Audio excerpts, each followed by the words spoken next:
Bismillahirrahmanirrahim. Assalamualaikum warahmatullahi wabarakatuh. Innal hamdalillah nahmaduhu wa nasta'inuhu wa nastaghfiruhu wa na'udzu billahi min shururi anfusina min sayyiati a'malina may yahdihillahu fala mudilla lahu wa may yudlil fala hadiya lahu. Asyhadu an la ilaha illallah wahdahu la syarika lah.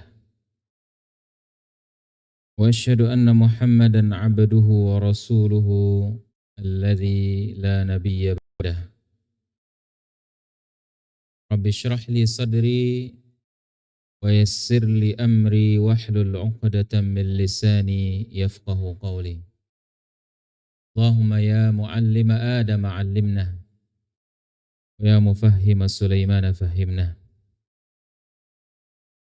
Alhamdulillah, bersyukur kita kepada Allah Subhanahu wa taala karena Allah Subhanahu wa taala masih berikan kepada kita taufiknya. Pada malam hari ini bersama-sama dapat duduk sejenak di masjid ini untuk menanti masuknya waktu Isya. Dan sekaligus kita memanfaatkan untuk talabul ilm, belajar dan menuntut ilmu agama, untuk menambah iman, untuk meningkatkan keimanan kita, untuk meningkatkan ketakwaan kita kepada Allah Subhanahu wa taala, untuk mendapatkan keberkahan umur, keberkahan waktu, keberkahan pada keluarga dengan talabul ilm. Karena sesungguhnya talabul ilm ini adalah sebab segala kebaikan. Oleh karena itu, bersyukurlah kita kepada Allah Subhanahu wa taala tatkala kita dimudahkan oleh Allah Subhanahu wa taala untuk dapat hadir di majelis ilmu. Untuk dapat sejenak menyisihkan waktu untuk ilmu. Karena tidak ada ruginya bagi siapa saja yang hadir di dalam majelis seperti ini. Majelis yang di dalamnya diturunkan ampunan. Majelis di dalamnya yang diturunkan keberkahan. Majelis yang di dalamnya terdapat sakinah wa rahmah. Dan bahkan orang yang sakinah wa rahmah, ketika dia hadir di majelis ilmu, dia mendapatkan keberkahannya. Maksudnya di sini sakinah wa rahmah, yakni saking sakinahnya, saking rahmahnya lelap di dalam tidurnya, tetap mendapatkan keberkahan dari majelis ilmu. Sebagaimana Nabi SAW mengatakan, humul qaum la yashqa bihim jalisuhum. Para penuntut ilmu itu adalah kaum yang mana orang yang duduk di tengah-tengah mereka tidak akan sengsara. Para ikhwah wal akhwat, maka kita melanjutkan kembali pada malam hari ini apa yang dicantumkan oleh al-muallif hafizahullahu taala. Kita masih membahas tentang Kitabul Ghusl, pembahasan tentang mandi, di mana beliau telah menyampaikan tentang kaifiyat bagaimana tata cara mandi yang sempurna. Dan pada penghujung bab al-ghusl di sini beliau menyebutkan beberapa di antara al-aghsal al-mustahabbah, yaitu mandi-mandi yang disunnahkan. Sudah berlalu pembahasan tentang mandi-mandi wajib, apa saja yang diwajibkan mandi. Nah, maka pada kondisi yang disebutkan ini adalah al-aghsal al-mustahabbah, itu mandi-mandi yang sunnah. Ada beberapa yang disebutkan oleh beliau di sini, maka kita baca. Qala al-muallifu hafizahullahu taala al-ightisal 'inda kulli jima'. Maka disunnahkan untuk mandi pada setiap saat untuk kembali mengulang ataupun mencampuri istri. Ya, sudah kita fahami bahwasanya orang yang dalam keadaan junub maka wajib dia mandi. Apabila dia sholat, maka dia wajib mandi. Tetapi andaikan dalam kondisi junub, kemudian dia ingin mencampuri istrinya lagi, entah itu istrinya yang sekarang ini, yang sebelumnya sudah bercampur dengannya, atau mungkin dia punya istri di rumah yang lain. Ini masih dalam kondisi junub nih. Ini kita tanya siapa yang punya 2 istri di sini. Apa hukumnya seorang suami mendatangi istrinya, rumah A. Dan setelah itu belum lagi mandi, maka dia berangkat ke rumah B, istrinya yang kedua. Apa hukumnya seperti itu? Boleh atau tidak boleh? Tidak ada praktisi di sini. Biasanya senyap ya. Praktisi itu senyap. Dan sebaliknya ribut gitu ya. Itu sudah maklum insyaallah. Baik, maka para ulama menjelaskan bahwasanya boleh hukumnya hal tersebut. Ya, walaupun dia belum mandi kemudian dia mengulang lagi dengan istri yang pertama ataupun mungkin pindah kepada rumah istri yang kedua sebelum mandi, maka boleh. Tetapi afdalnya mana? Afdalnya mandi. Dalam keadaan junub, ya setelah berhubungan suami istri maka mandi, bersih dari mandi keadaan junubnya. Kemudian kalau dia mau lagi maka silahkan. Kemudian setelah itu mandi lagi. Setiap kali junub maka dia mandi. Tetapi kalau dia tidak melakukan hal itu maka tidak mengapa, karena hukum mandi di sini tidaklah wajib. Di hadits Abi Rafi'in anna Nabi sallallahu alaihi wasallam tafa zata lailatin ala nisa'ihi. Ini kita perhatikan hadis bahwa Nabi sallallahu alaihi wasallam pernah suatu ketika di malam hari berkeliling kepada seluruh istri-istri beliau sallallahu alaihi wasallam. Ya, berapa istri Nabi? 9 orang istri Nabi sallallahu alaihi wasallam. Maka di satu malam beliau berkeliling pada seluruh istri, digilir semuanya. Ini perhatian ya. Seorang suami jika dia ingin menikah lagi, maka dia harus memperhatikan kemampuan dia. Kalau istri satu saja belum mampu dia penuhi kebutuhannya, baik itu kebutuhan lahirnya ataupun batinnya, maka jangan nekat nambah, karena itu menambah kezaliman Anda. Ya, maka alhamdulillah rata-rata laki-laki Indonesia itu dalam hal ini ya zuhud, masya Allah. Baik. Maka Nabi Shallallahu Alaihi Wasallam menggilir istri-istri beliau, yaghtasilu inda hadhihi wa inda hadhihi. Maka sesampainya di rumah istri beliau yang pertama mandi, ya, setelah selesai berhubungan mandi. Kemudian pindah lagi ke istri berikutnya, beliau mandi lagi. Qala faqultu ya Rasulullah, maka berkata rawi, ya Rasulullah, ala taj'aluhu wahidatan. Ya Rasulullah, kenapa enggak jamak saja mandinya? Kan boleh gitu ya. Ini pertanyaan sahabat. Qala hadza azka wa atyab wa athhar. Kata Nabi SAW, ini lebih suci, lebih baik dan lebih bersih. Ya, hadis diriwayatkan oleh Al-Imam Abi Dawud dan juga Ibnu Majah. Hadis ini dinilai hasan ya oleh Syekh Al-Albani rahimahullahu taala. Asyahid di sini ayat ikhwah, sahabat ini bertanya kepada Nabi SAW, tidakkah engkau jadikan satu saja? Walhal di sini Nabi SAW mandi pada setiap kali berhubungan dengan istri pertama, kemudian selanjutnya. Tetapi di sini ada pertanyaan, kenapa engkau tidak menjadikannya satu kali saja? Dan lihat di sini Nabi SAW tidak mengingkari pertanyaan sahabat ini. Andaikan pertanyaan ini salah, tentu Nabi akan ingatkan. Ya, tentu akan Nabi SAW mengatakan itu tidak boleh. Tetapi Nabi SAW tidak mengingkari pertanyaan sahabat tersebut. Maka ini menunjukkan bolehnya hal tersebut.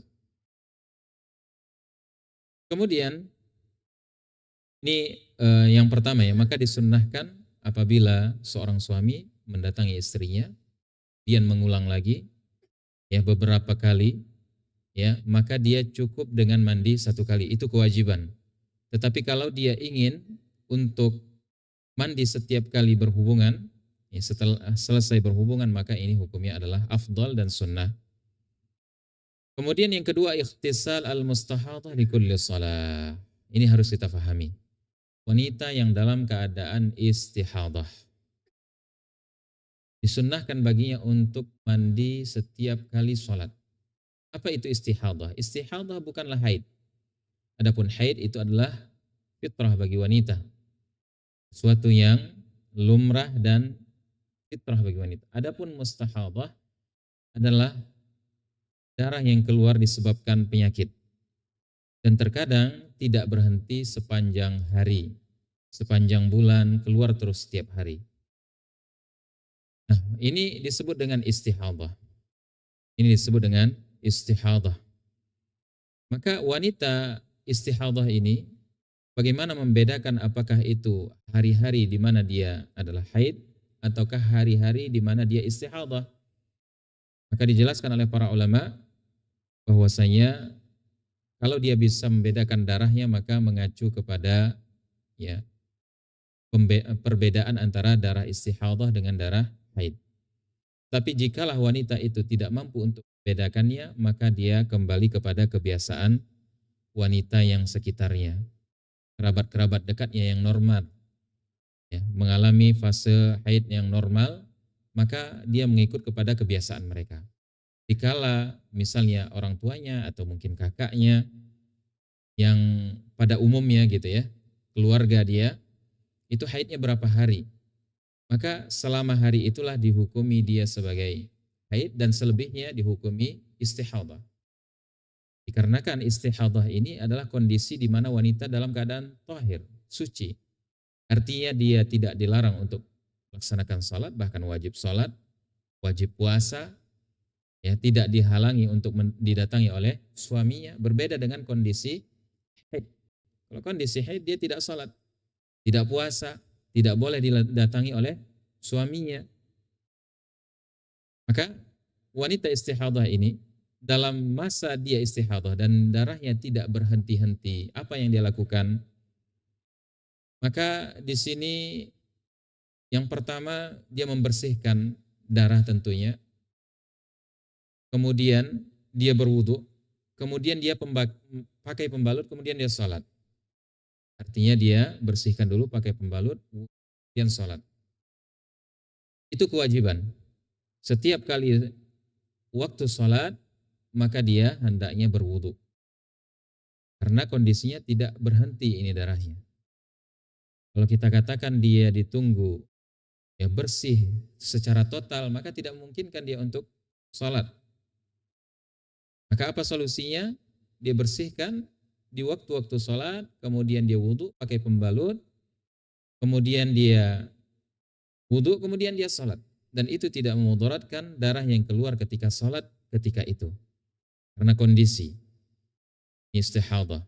Dan para ulama mengkiaskan yaitu orang yang terkena beser, salisil baul. Salisil baul itu azzakumullah, itu kondisi di mana seseorang itu nggak bisa menahan air kencingnya. Kapan dia mau kencing tak bisa ditahan lagi.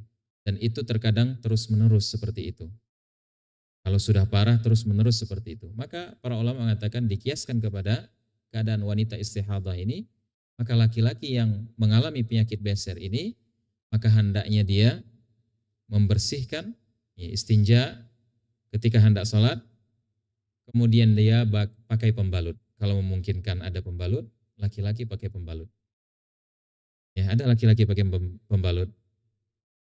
Baik, kemudian dia wudu, kemudian dia sholat. Ketika dia sholat keluar air kencingnya, maka itu tidak membatalkan sholatnya karena uzur, masyaqqah.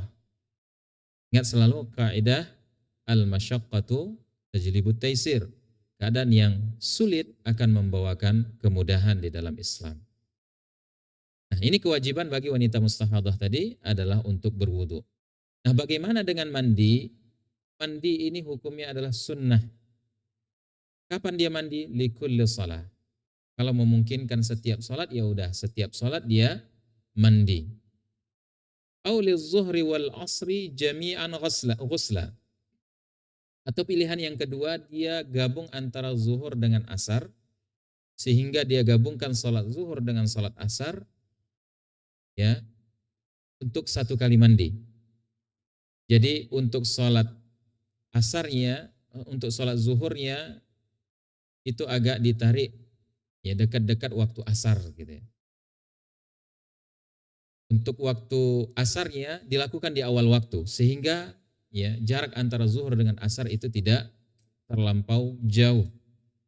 Ya, karena kondisinya dia terus keluar darah, maka dia mandi zuhur dan asar itu satu kali mandi, kemudian maghrib dan isya satu kali mandi, kemudian subuh satu kali mandi. Ya, satu kali mandi. Ada dua pilihan. Apakah dia mandi setiap kali sholat? Silahkan. Dan ini tentunya lebih berat. Atau dia menggabungkan antara sholat-sholat yang dijamak, satu kali mandi, lalu subuh satu kali mandi. Di hadis Aisyah radhiyallahu taala anha qalat, dalilnya adalah hadis Aisyah. Inna umma habibata, ini kita perhatikan ya. Istuhiyadat fi ahdi Rasul sallallahu alaihi wasallam. Bahwasanya Ummu Habibah beliau pernah mengalami istihadah. Darah yang keluar tetapi itu darah penyakit. Nah, fi ahdi Rasul sallallahu alaihi wasallam, di zaman Nabi sallallahu alaihi wasallam. Fa amaraha bil ghusli li kulli shalah. Maka Nabi sallallahu alaihi wasallam perintahkan Ummu Habibah untuk mandi setiap kali salat. Wa fi riwayatin anha ustuhidat imra'ah. Dan dalam riwayat yang lain ada seorang wanita, di sini tidak disebutkan siapa, ya, mengalami istihadah di zaman Nabi sallallahu alaihi wasallam. Fa umirat an tu'ajjilal asra wa tu'akhiral zuhra. Ini yang kita katakan tadi. Maka wanita ini diperintahkan oleh Nabi sallallahu alaihi wasallam untuk memajukan salat asar. Bukan berarti salat asar dilakukan ya di luar waktunya, tetapi agak dimajukan gitu ya. Wa tu'akhiraz zuhr, dan diakhirkan pelaksanaan salat zuhur di akhir waktu zuhur. Wa taghtasil lahuma ghuslan wahida, dan cukup dia satu kali mandi. Wa tu'akhiral maghrib wa tu'ajjilal isya, dan hendaknya dia mengakhirkan salat maghribnya dan memajukan salat isya'nya. Wa taghtasilu lahuma ghuslan, dan hendaknya dia mandi untuk keduanya satu kali mandi. Wa taghtasilu li salati subhi ghuslan, dan hendaknya dia mandi li salati subh, untuk salat subuh. Dan jumhur ulama ya berpandangan bahwasanya perintah ini tidaklah wajib. Perintah ini tidaklah wajib, tetapi ini dibawakan kepada perintah yang hukumnya sunnah bagi wanita untuk mandi. Adapun kewajiban hanyalah untuk membersihkan darah, kemudian dia berwudu setiap kali salat. Kalau andai dia mengatakan saya berat kalau harus mandi 5 kali dalam sewaktu, bayangkan itu ya, pagi juga 5 kali. Kita aja mandinya berapa kali? 2 kali ya. Sibalnya 3 kali. Mandi biasa. Ya, kalau mandi sebelum subuh itu lain ya. Itu privasi. Ya, ala kulli hal berat. Makanya di sini ya mandi ini adalah perkara yang sunnah, bukan wajib bagi wanita yang mustahadah. Adapun mandi yang wajib, ya mandi dari haid, suci dari nifas, maka itu wajib. Step selanjutnya ya ikhwah, maka ini yang kondisi yang kedua ya, disunnahkan bagi wanita untuk mandi setiap kali salat dalam kondisi istihadah, atau ya mandi ya 3 kali ya. Zuhur dan asar 1 kali, maghrib dan isya 1 kali, subuh 1 kali. Dan disunnahkan juga al-ightisal ba'dal ighma. mandi selepas siuman. Subhanallah. Terkadang seorang sakit kemudian jatuh gitu, pingsan, kemudian sadar lagi. Ketika dia berdiri kemudian gelap dunia ini, kemudian dia tidak sadar. Lalu ighma. Maka disunnahkan setelah dia sadar untuk mandi. Apa dalilnya kira-kira? Dan kisahnya masyhur ini ya. Apa dalilnya? Siapa yang pernah pingsan sebelum mengimami sholat? Nabi Shallallahu Alaihi Wasallam. Ketika beliau sakit menjelang wafat beliau alaihi salatu wassalam, beliau hendak mengimami. Tetapi beliau dalam kondisi demam yang sangat tinggi. Dan demamnya Nabi itu 2 kali demamnya kita. Kita demam mungkin 40 derajat tingginya. Kalau Nabi ya diberikan ujian 2 kali orang yang semisal dengan kita. Subhanallah, panas yang sangat tinggi. Ya, tapi meski demikian Nabi SAW ingin tetap untuk mengimami. Maka tiba-tiba Nabi SAW jatuh pingsan. Kemudian beliau sadar dari pingsannya. Maka Nabi meminta untuk diambilkan air di dalam ember, ambilkan air. Lalu beliau mandi beberapa kali. Ya, beberapa kali keadaannya seperti itu. Nabi SAW ya sadar, kemudian beliau mandi, kemudian beliau mau berangkat untuk ngimamin, kemudian pingsan lagi. Subhanallah. Alaihi salatu wassalam. Ini merupakan dalil bahwasanya seseorang apabila dia dalam kondisi pingsan kemudian sadar, maka disunnahkan mandi. Atau mungkin seorang koma gitu ya, berhari-hari dia koma di rumah sakit. Maka setelah dia sadar, maka disunnahkan untuk mandi. Baik, ini tentunya di sini disebutkan hadisnya ya. Dan intinya tadi ya yang kita sebutkan bahwasanya Nabi SAW jika kondisi demam yang sangat parah, beliau pingsan, kemudian setelah sadar maka beliau mandi. Ya. Kemudian ar-rabi' al-ightisal min dafnil musyrik. Disunnahkan pula untuk mandi bila mana telah menguburkan seorang yang musyrik. Orang yang musyrik bila mana dia meninggal maka wajib dikuburkan. Ya, kalau ada keluarganya yang sesama dengan dia yang tidak muslim, maka mereka yang mengurusinya. Tapi andaikan misalnya ada tetangga kita, orang yang kafir tidak beriman, tidak ada yang menguburkannya, maka wajib bagi kita untuk menguburkan. Tapi tentu tidak disertai dengan doa. Doakan rahmat, mendoakan at-tasbit, tidak. Cukup dikuburkan. Tidak pula harus selenggarakan sebagaimana muslim. Ya, tidak harus disolatkan dan seterusnya, dikuburkan. Ya, dikuburkan. Setelah dikuburkan selesai. Dan tidak didoakan, karena mendoakan seorang yang tidak beriman kepada Allah Subhanahu wa taala ini adalah perkara yang dilarang. Perkara yang dilarang. Dalilnya hadis Ali bin Abi Thalib. Ali ibn Abi Thalib radhiyallahu taala anhu. Berarti ayah beliau adalah Abu Thalib. Ali bin Abi Thalib. Beliau datang kepada Nabi Shallallahu Alaihi Wasallam menginformasikan berita wafat ayahandanya. Inna Abu Talib mat. Sesungguhnya Abu Talib telah meninggal. Faqala, maka Nabi Shallallahu Alaihi Wasallam idhab fawarihi. Maka pergilah, maka kuburkanlah. Falamma waraituh raja'tu ilaih. Maka setelah aku mengebumikan ayahandaku, aku datang lagi kepada Nabi sallallahu alaihi wasallam, faqala li ightasil. Maka Nabi sallallahu alaihi wasallam mengatakan kepadaku, mandilah. Ya, di sini Nabi sallallahu alaihi wasallam perintahkan Abu Talib untuk mandi, dan kita ketahui bahwasanya Abu Talib ini adalah paman Nabi sallallahu alaihi wasallam yang sangat sayang kepada Nabi.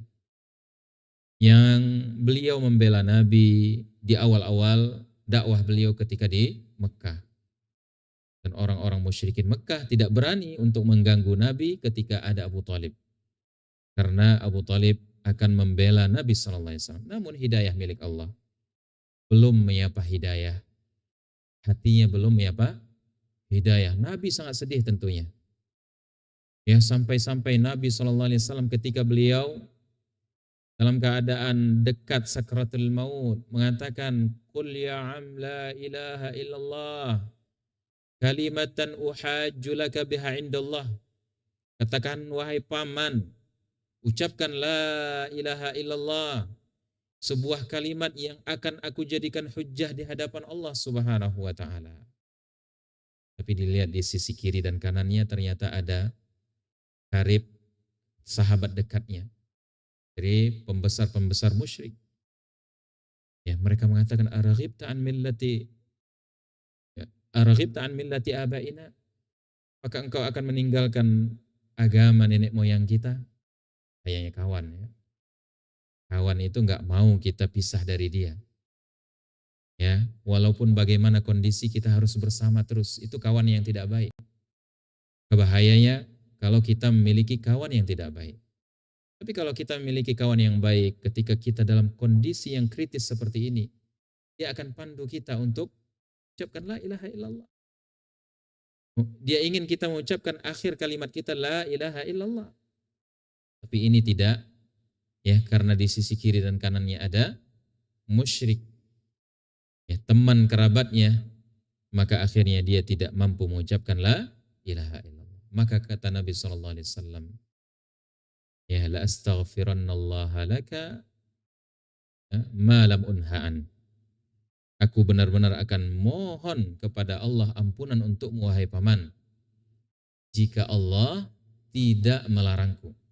Saking Rasul SAW inginnya untuk mendapatkan hidayah pamannya ini. Makanya Allah Subhanahu wa taala mengatakan di dalam Al-Qur'an, "Innaka la tahdi man ahbabta, walakinnallaha yahdi man yasha'u ila siratin mustaqim." Wahai Muhammad, engkau tidak bisa memberikan hidayah kepada orang yang engkau cintai. Akan tetapi Allah lah yang memberikan hidayah, petunjuknya kepada orang-orang yang ia kehendaki menuju siratul mustaqim. Maka ini mahalnya hidayah. Ya, yang mendakwahnya Nabi, yang menghadiri ketika dia sakratul maut Nabi SAW. Namun disebutkan, ya, bahwasanya Nabi SAW mengatakan laula ana, ya, fa lakana fid darkil asfali minan nar. Kalau bukan karena aku, maka sungguh pamanku ini berada di keraknya api neraka. Kita tahu neraka itu berlevel, tapi levelnya bukan ke atas, darakat ke bawah. Darakat. Kalau surga darajat. Di surga, penghuni surga itu tidak dalam satu level, tapi mereka berderajat, ada tingkatannya. Ya, disebutkan di dalam hadis Nabi SAW, penghuni surga yang di bawah melihat kepada penghuni surga yang di atas, itu ibaratnya dia melihat kepada bintang. Saking jauhnya derajat antara satu pada derajat surga yang lainnya. Maka kata Nabi SAW bahwasanya paman beliau, ya, dipakaikan siksanya, ya, seringan-ringannya siksa penghuni neraka, itulah siksa paman beliau alaihi salatu wassalam. Beliau itu dipakaikan sendal dari api neraka, sendal yang sudah dipanaskan di dalam api neraka. Kemudian dipakaikan kepada paman beliau, maka akan mendidihkan isi otaknya. Seringan-ringannya api neraka.